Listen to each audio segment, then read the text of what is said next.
साखी पेनी के घाघरावा गे आगे क्लास करे गईनी साखी पेनी के घाघरावा गे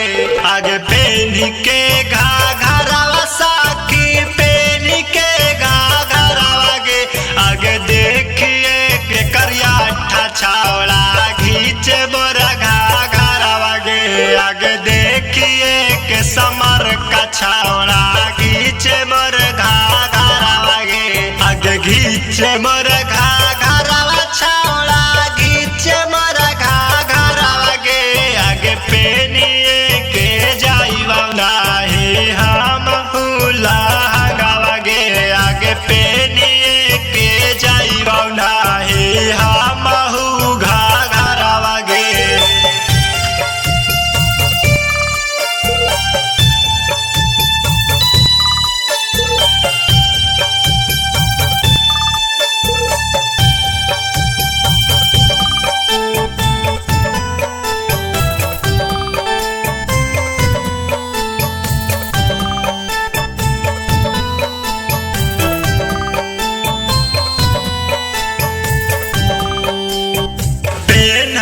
लहंगावा साखी न पाँव में पाया लावा गे आगे पेनवाई न लहंगावा साखी न पाँव में पाया लावा गे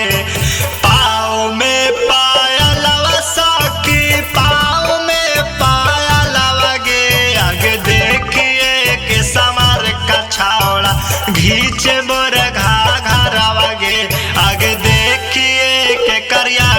छावड़ा घीचे मोर घाघरावा गे आगे घीचे मोर घाघरावा साखी घीचे मोर घाघरावा गे आगे क्लास करे जाइबा नाही पेनी के लहंगावा गे आगे क्लास करे जाइबा नाही पेनी के पाया लावा गे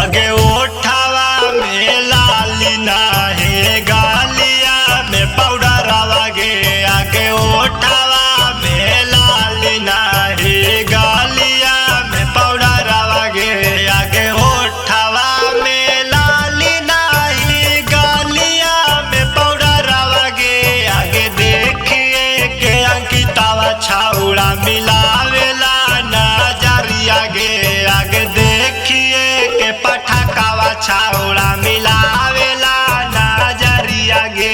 मिलावेला नजरिया छाउड़ा मिलावेला नजरिया गे आगे देखिए के पियूसावा छाउड़ा मिलावेला नजरिया गे आगे देखिए के सवर का छाउड़ा घीचे